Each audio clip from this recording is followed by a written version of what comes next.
Okay, let's get to solving this.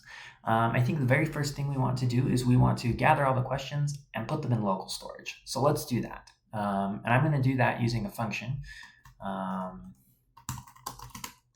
Get questions and load local storage. And I'm going to have that be an asynchronous function because I am going to use Axios. So we actually have Axios up here, so we can just go ahead and grab it. So get questions and load local storage. So we'll say let data equal await, and then we'll say axios.get, and then let's go grab that API.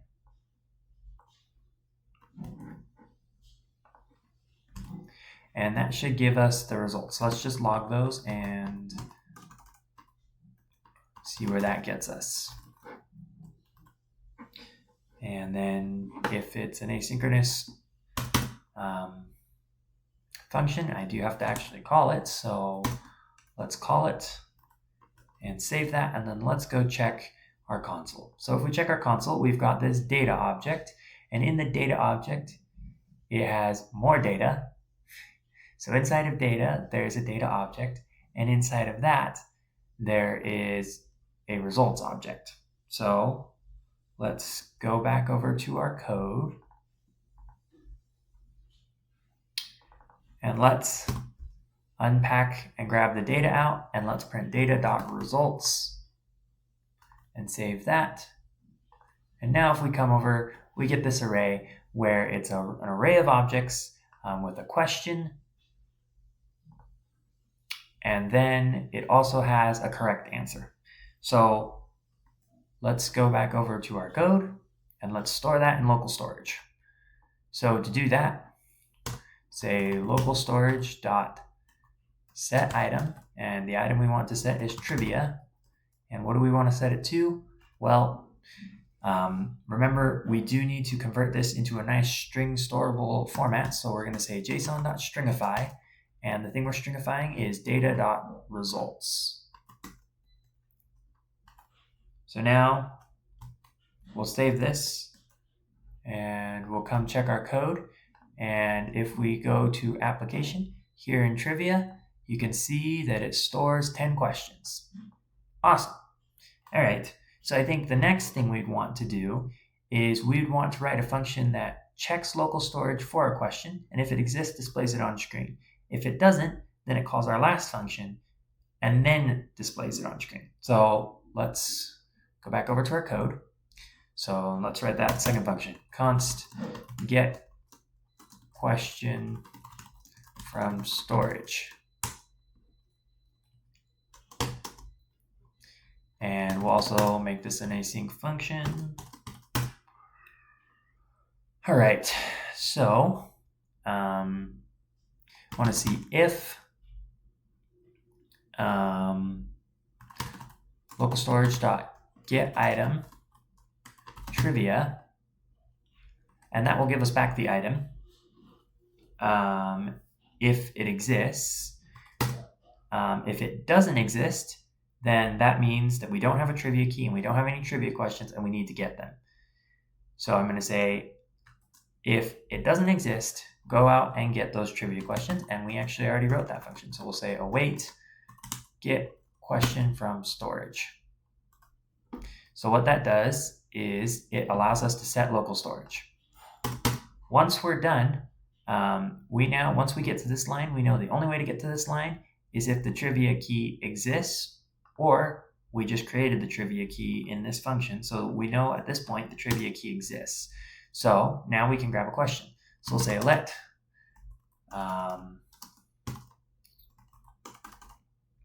let questions equal json.parse local storage dot get item, and we're looking for trivia.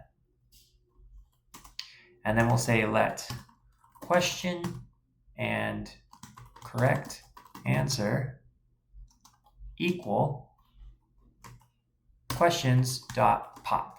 So questions.pop goes into the array, grabs out an object, and then we are going to destructure that object and take out the question and the correct answer. If you look over at the instructions, it says to store the correct answer in session storage. So let's go ahead and do that. So we'll say session storage.set item correct answer, and we'll set it equal to the correct answer. And then now we need to display on screen the question. So let's go ahead, and we need to access the div ID of question. So let's use jQuery, and we'll say we're looking for the question, and then we want to set its HTML equal to the question. All right, let's call this function and make sure it's working. So we'll say get question from storage. So if we save this, we come over to our code and we reload the page. It looks like it did not put anything on the page, but let's look at the application. So we've got our trivia questions, and in session storage, we have that the correct answer is true. So it looks like the thing that didn't work is displaying the HTML of the question. So let's see. It would help if I spelled question correctly. Question. And down here, if I spelled that correctly as well, question. And save that. And now let's go see. Okay, the sum of all the numbers on a roulette wheel is 666. And then we can go look in our application and we can see that the correct answer is true. So now what we want to do is we want to make these buttons work. So now we have to have something that checks if the button clicked has the same text as the correct answer in session storage. So let's go over there and let's write that question, and we'll call it check function, and we'll call it check answer. So we'll say const check answer equals, and we'll receive an event, and we'll say if e.target dot inner text is exactly equal to session storage dot get item correct answer. Then what do we want to do? We want to alert correct, and then we want to call get question from storage to grab a new question. Otherwise, we want to alert try again. And really, it's true false, so there's really only one other answer that it could be. And when do we want this check answer to get called? We want it to get called when they click on a button. So let's go ahead and attach it to the button using jQuery. So let's grab the true button, and when it gets clicked, we want to call check answer. And then let's just copy this down, and we'll make this the false button. And when it gets clicked, oh, and those are both IDs, which means I do need to add the hashtag in front of them. And we'll save that. And then we'll come over here. So the sum of all numbers on a roulette wheel is 666. And we can check session storage, and it says the correct answer is true. So if I click that, I get correct, and it moves on. Or rather, it didn't. It's still displaying the same question.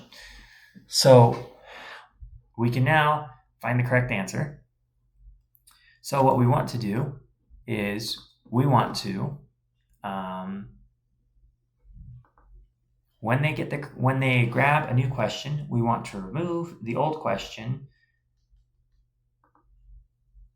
Sorry, thinking through how we want to do this. So when they get the correct question, we want to grab a new question from local storage, and we should be slowly depleting local storage.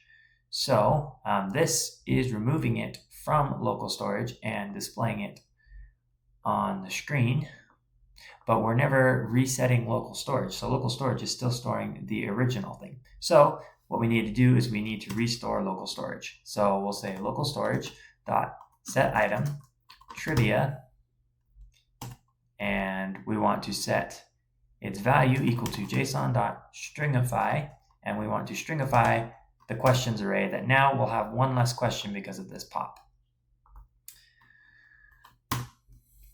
And then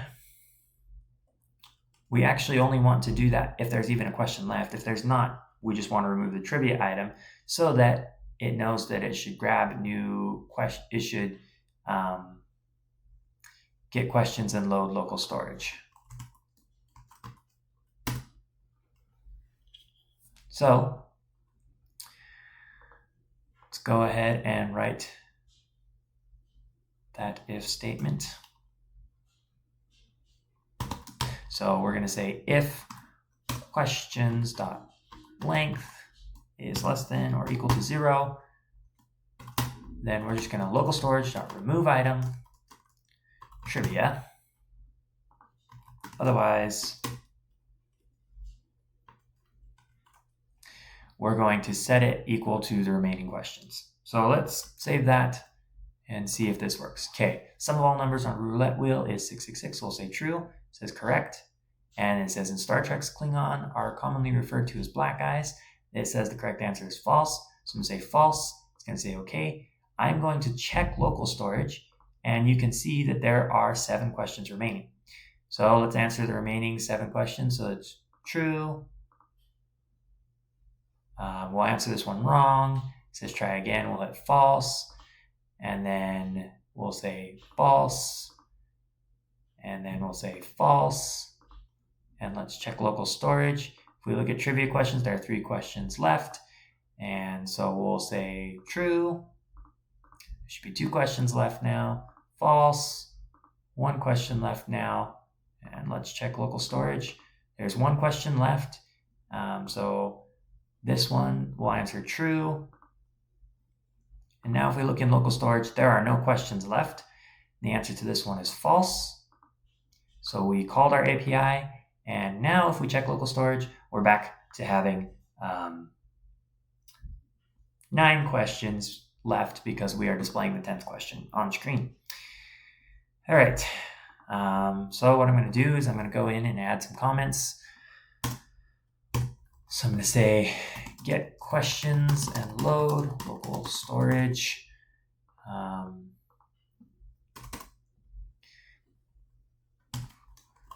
Grab questions from storage and display and set correct answer. And then here we're going to say check if there are questions left. If not, grab new questions. Here we're going to say grab the questions and set correct answer and display. Here we're going to say reset local storage based on remaining questions. And then here we're going to say set correct answer and display question. Here in the check answer, we're going to say check if button has the correct text. Here we'll say add event listeners, and here we'll say we actually don't need that one anymore. So let's save this and run our code one more time. Oh, actually we do have one more portion that we need to do. I was calling, if we put it back, I was calling get question from storage when the page loaded. If I want to do this using jQuery, then I will say look for the body tag, and when it's ready, I want you to call get question from storage. And then we can remove this last item and save. And if we come back over,